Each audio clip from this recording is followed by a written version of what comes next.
একটা মানুষের 50 লাখ থেকে 1.5 কোটি টাকার মতো একটা টাকা আছে, ওকে, এবং এটা সে ইনভেস্ট করবে, right, as an investment property. এখন তার দুইটা অপশন আছে। দুইটা অপশন হচ্ছে, একটা হচ্ছে যে সে এটা দিয়ে কয়েকজন মিলে একটা ল্যান্ড কিনতে পারে, ল্যান্ড কিনে সেটাকে বিল্ডিং তুলতে পারে। আবার তার আরেকটা হচ্ছে যে সে ইমিডিয়েট একটা রেডি অ্যাপার্টমেন্ট কিনতে পারে। আবার তার সে এখন কিছু শুনতে পাচ্ছি যে কয়েকজন মিলে কিছু হাউসিং বা কিছু শেয়ার্ড ল্যান্ড আছে, রাইট, যে বলতেছে যে আমরা 14 জন মিলে একটা বড় বিল্ডিং তুলবো, এর মধ্যে আপনি এই পরিমাণে শেয়ার কিনতে পারেন। এটা এখন খুবই কমন, যে আপনারা এখন 20% দেন, তারপরে 80 কিস্তিতে দিতে পারেন, ইত্যাদি ইত্যাদি ইত্যাদি ইত্যাদি। সো এই ক্ষেত্রে সে কি কিনবে? সে কিন্তু আলটিমেটলি তার লক্ষ্য কিন্তু একটা অ্যাপার্টমেন্টই, কিন্তু তার 3টা অপশন আছে, আরো অপশন আছে আসলে, বাট 3টা মেজর অপশন আছে। একটা হচ্ছে গিয়ে রেডি অ্যাপার্টমেন্ট কেনা, একটা হচ্ছে গিয়ে যে সে একটা জমি কিনতে পারে কয়েকজন মিলে, যে জমিটার উপর সে বিল্ডিং তুলবে, কারণ ল্যান্ড প্রাইস যে হারে বাড়ে অ্যাপার্টমেন্ট তো সে হারে প্রাইস বাড়ে না ইনভেস্টমেন্ট ওয়াইজ।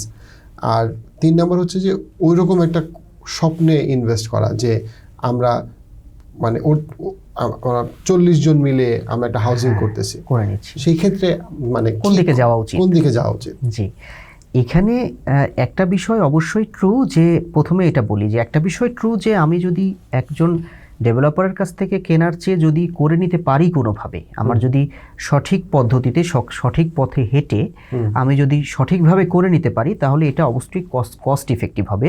প্লাস আমি ডিজাইন থেকে শুরু করে সব কিছু কোয়ালিটি মেনটেন করা সব কিছুতেই আমি বেনিফিটেড হব, আমি নিশ্চিন্ত থাকবো যে হ্যাঁ আমি সঠিক কোয়ালিটির জিনিস পেয়েছি, এটা সম্ভব।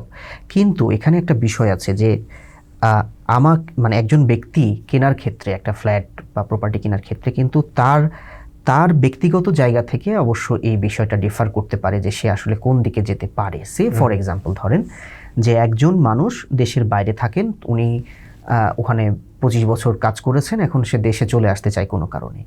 সে একটা ফ্ল্যাট কিনতে গেলে তার জন্য কিন্তু একটা সঠিক ডেভেলপার, ভালো ডেভেলপার কোম্পানিকে খুঁজে নেওয়াটা কম্পারেটিভলি সেফ। আবার আমি দেশেই আছি, বাট হয়তোবা আমার দৌড়াদৌড়ি করার মতো কোনো একটা কারণে, আমার বিজনেস প্রফেশন কোনো একটা রিজনে আমি যেটুকু সময় দেওয়া দরকার বা এই কাজটা করতে গেলে যেটুকু যে কোনো কাজ করতে গেলে তো এখানে আমার একটু কন্ট্রিবিউশন লাগবে, সেই কন্ট্রিবিউশনের সময়টুকু আমার হাতে নাই। ইন দ্যাট কেস কিন্তু তার জন্যও কিন্তু একটা ভালো ডেভেলপার কোম্পানি একটা ভালো সলিউশন হতে পারে, যে আমি কোনো ঝামেলা নিলাম না, আমি একটা টাকা দিয়ে দিলাম এবং বুঝে নিলাম যে কি পাচ্ছি আমি, কিভাবে হচ্ছে, তারপরে আমি ফ্ল্যাটটাতে উঠে গেলাম। আবার দেখেন অনেক সময় এমন থাকে যে একজন মানুষ পেনশন টাকা পেয়েছে 1.20 লাখ, সে কথার কথা, এখন সে চায় না যে জীবন অলরেডি 50 বছর হয়ে গেছে, চায় না যে আর 7-8 বছর বসে থাকবো, সে চায় যে আজকে ইমিডিয়েট একটা ইনভেস্ট করে আমি ভাই জীবনের শেষ কয়টা দিন একটু একটা নিজের বাড়িতে থাকবো। তার জন্য তো এই 5-7 বছরের স্কিমে যাওয়া, একটা বিল্ডিং ল্যান্ড কিনা, প্ল্যান করা, বাড়ি করা, তার জন্য খুব একটা ফিজিবল না আসলে। তো এই জায়গাগুলোতে অবশ্যই ডেভেলপার কোম্পানি কাছে মুখোমুখি হতেই হচ্ছে। এটা খারাপ কিছু নয় যদি আমি বুঝে নিতে পারি আমার কাজটা সঠিকভাবে হচ্ছে কিনা। অন দ্য আদার হ্যান্ড, যার জন্য সুযোগ আছে, ইয়ং জেনারেশন বা মিডল এজড, তার হাতে সময় আছে, সে একটু কন্ট্রিবিউশন করতে পারে, একটু এগুলো দেখে নেওয়ার সুযোগ আছে, তার জন্য একটা ল্যান্ড কিনে ডেভেলপারের কাছে সরাসরি না গিয়ে ল্যান্ড কিনে একটা নিজেদের মতো করে বিল্ডিং করে নেওয়াটা, এটা খুব ভালো একটা অপশন হতে পারে। এই ক্ষেত্রে অবভিয়াসলি কস্টের দিক থেকে আমি বলবো যে হ্যাঁ, অনেক কম কস্টে করা যায়, একদম সরাসরি ডেভেলপার কোম্পানির কাছ থেকে কেনার চেয়ে এখানে অনেক কমে করা সম্ভব। তো সেই ক্ষেত্রে তাদের জন্য এটা অবশ্যই একটা ভালো অপরচুনিটি হতে পারে। আপনার সাথে পুরোপুরিভাবে একমত। আমি জাস্ট একটা এক্সাম্পল দেওয়ার জন্য আমি বলি, ঢাকাতেই এটা হয়েছে আপনার, আমার 2টা ফ্রেন্ড, হ্যাঁ, একটা হচ্ছে কলেজের ফ্রেন্ড, একটা স্কুলের ফ্রেন্ড, দুজনে আমার মোটামুটি কাছের। সো ব্যাপারটা হয়েছে এরকম যে 2016-তে তারা ঢাকার একটা জায়গায় তারা দুজনেই চিন্তা করছে, তারা একটা মানে ফ্ল্যাট কেনার ব্যাপারে চিন্তা করছে। তারা একই এলাকাতে একই রাস্তার 2 মাথায় 2টা ফ্ল্যাট কিনছে, রাইট, এবং বাসার সাইজ অলমোস্ট সেম। একজনের হচ্ছে 1750 স্কোয়ার ফিট, আরেকজনেরও মানে খুব কাছাকাছি, 150 স্কোয়ার ফিট কম বেশি হবে।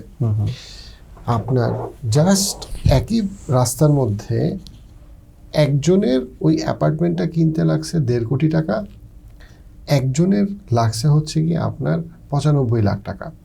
দুজনেই কিন্তু প্রায় 4 বছর 4.5 বছর ধরে তারা সময় দিছে। হ্যাঁ, যে 1.5 কোটি টাকা দিয়ে যে কিনছে তার অ্যাপার্টমেন্টটা দেখতে বাইরে থেকে একটু বেশি সুন্দর লাগে, but in terms of features মানে আমি জিনিসটা ইন্টারেস্টিং, আমি দেখছি যে এটা অলমোস্ট সেম।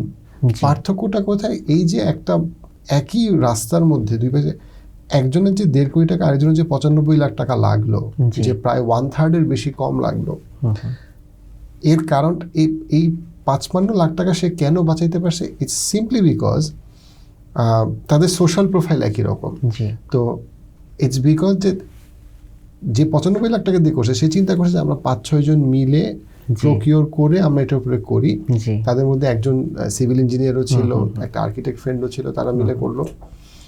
আরেকটা জন মনে করছে যে না, ঝামেলা করে লাভ নেই, আমি একটা ভালো ডেভেলপার আমি কিনে ফেলি। যে রেডিমেড কিনছে তারও 5 বছর ধরে সময় দিয়ে টাকা দিতে হয়েছে। সো আমার কাছে মনে হয়, আমি আপনার সাথে ফুললি এগ্রি করি যে যেই গ্রুপটার টাকা আছে কিন্তু সময় নাই এবং তারা সেফ খেলতে চায়, তাদের জন্য অবশ্যই রিলায়েবল ডেভেলপারের কাছে চলে যাওয়াটা বেটার, কোনো ঝামেলা নাই। বাট যার সময় সুযোগ আছে, স্পেশালি যেহেতু মধ্যবিত্ত বাঙালির কাছে টাকার থেকে দামি কিছু নাই, কারণ তার আসলেই টাকা নাই, সেইখানে তারা একটু মানে সময় সুযোগ থাকলে তারা আসলে এইখানে মানে টাকা অনেকটা বাঁচানো সম্ভব। শুধু টাকা যে তাও নয়, আমিও আপনার সাথে খুব স্ট্রংলি এগ্রি করি। শুধু টাকা যে শুধু এটা নয়, সে নিজে যখন একটা বিল্ডিং যখন করছে, সে যদি সঠিক নিয়মে আগায়, তাহলে কিন্তু সে কোয়ালিটি লিভিং স্ট্যান্ডার্ডের দিক থেকেও কিন্তু অনেক বেটার কিছু পেতে পারে। কারণ ডেভেলপার কোম্পানি বা যে কোনো একটা কোম্পানি যখন করে দিচ্ছে ফ্ল্যাটটা, তখন সে আসলে কিভাবে ডিজাইন করেছে, কোন কনসালটেন্টের কাছে গেছে, কিভাবে কনস্ট্রাকশন করছে, আমি কিন্তু শিওর না। এবং সবচেয়ে বড় কথা, তারা লনজিটিভিটি কতটুকু চিন্তা করছে। কারণ যে ডেভেলপার কোম্পানি তারা অনেকে খুবই ভালো, বাট আমি বলতেছি যে সবাই কিন্তু অনেকে কিন্তু চিন্তা করে যে এটা একটা 10 বছরের প্রজেক্ট।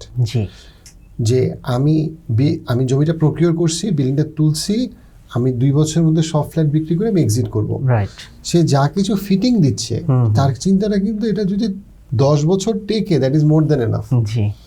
বাট আপনি যখন সারা জীবন থাকার জন্য একটা ফ্ল্যাট কিনতেছেন, আপনি কিন্তু ফিটিংস চাবেন যেটা যতটুকু সময় থাকুক।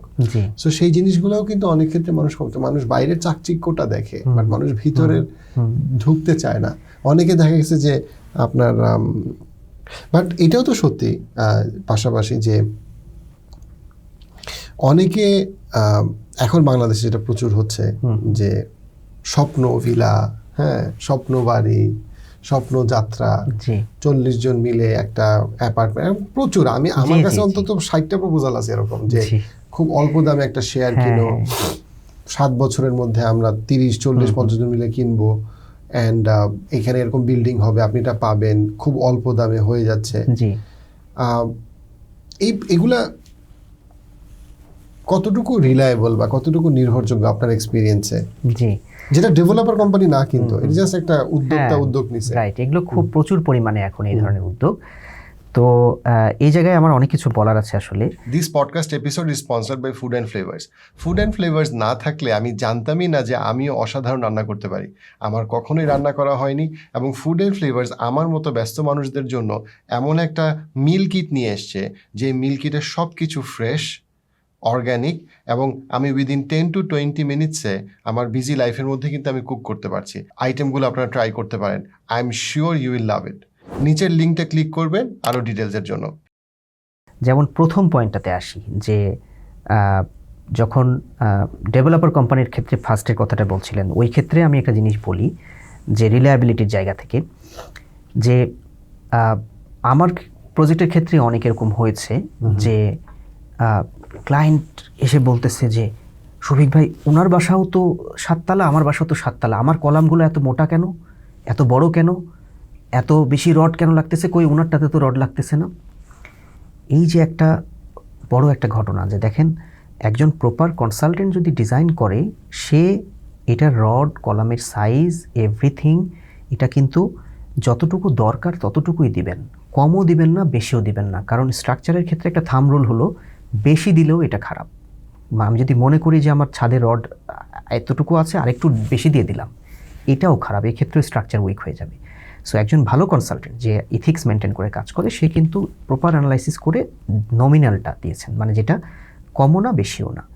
কিন্তু ওর পাশের বিল্ডিং একই সাইজ একই ভলিউম, ও দেখতেছে কলামটা ছোট, রডটাও কম, আমাকে বুঝি ঠগিয়ে দিয়েছে বা ইঞ্জিনিয়ার খারাপ কাজ করে দিয়েছে। আসলে কিন্তু এই সেফ যে ওই বড় কলামটা করতেছে। দ্য রিজন বিং, অনেক ক্ষেত্রেই আমি বাইরে থেকে একটা স্ট্রাকচার ঢালাই হয়ে উঠে যাচ্ছে, আমি একজন সাধারণ মানুষ হিসেবে আমার পক্ষে কিন্তু ওই কলামের স্ট্রেংথ কী, ওটার রডের ক্যালকুলেশন কী, আমার পক্ষে কিন্তু কিচ্ছু জানা সম্ভব না, বোঝা সম্ভব না। আমার কাছে ওটাও বিম কলাম, যেটাতে কম আছে ওটাও বিম কলাম, যেটাতে বেশি আছে ওটাও বিম কলাম। কিন্তু অনেক কোম্পানি কিন্তু এই জায়গাটাতে অনেক গ্যাপ দিয়ে দেয়, অনেক ফাঁকি দিয়ে দেয়, যে স্ট্রাকচার করে ফেলছে, উঠে যাচ্ছে। কিন্তু প্রবলেমটা কখন হবে? যখন একটা ন্যাচারাল ডিজাস্টার তৈরি হবে, অথবা একটা লং স্প্যানে। ধরেন এরকম একটা বিল্ডিংয়ে থাকতে গেলে হয়তো সে 10 বছর পরে বুঝতে পারলো যে হোয়াটস হ্যাপেনিং, কী হচ্ছে, ছাদে হেয়ারলাইন ক্র্যাক তৈরি হচ্ছে, তার মানে বিল্ডিং একদিকে শেক করছে। আবার দেখা যাচ্ছে যে ভূমিকম্পের ক্ষেত্রে তো এটা অ্যাবসোলুটলি ওই বিল্ডিংটা ফার্স্টে ফেল করবে, এটা নিয়ে কোনো কথা নাই। এবং আপনি জানেন কি না ইয়াহিয়া ভাই, আমরা কিন্তু ঢাকাতে একটা ভয়াবহ ভূমিকম্প ঝুঁকির মধ্যে আছি, মানে বাংলাদেশে একটা ভয়াবহ ভূমিকম্প ঝুঁকির ভিতরে আছি, এবং এটা হচ্ছে ডিউ হয়ে আছে, মানে বাকি হয়ে আছে, যে কোনো সময় আমাকে গিফট করে দিবে এই ভূমিকম্পটা। দ্যাটস ওয়াই এই স্ট্রাকচারাল জায়গা থেকে, এই জায়গাগুলো থেকে কোয়ালিটিটা আসলে মেনটেন হলো কি না, আমি যখন চোখ বন্ধ করে একজনের কাছ থেকে কিনে নিচ্ছি যে আচ্ছা ওই কোম্পানি, হ্যাঁ ওদের তো অনেকগুলো বিল্ডিং, ও ভালোই কোম্পানি, নিয়ে নিচ্ছি, কিন্তু আলটিমেটলি ওই প্রজেক্টটা কে স্ট্রাকচার ডিজাইনার, কে আর্কিটেক্ট, সে কি আসলেই কোয়ালিফাইড পারসন, সে ওটার ইলেকট্রিক্যাল ডিজাইনারকে, ইভেন ওটার প্লাম্বিং ডিজাইনারকে, এই জিনিসগুলো কিন্তু জানার অধিকার একজন মানুষের আছে, কারণ সে ওই প্রোডাক্টটা কিনছে এবং অনেক টাকা দিয়ে কিনছে। তো এই জায়গাগুলোতে কিন্তু কোয়ালিটির গ্যাপ থাকে প্রচুর।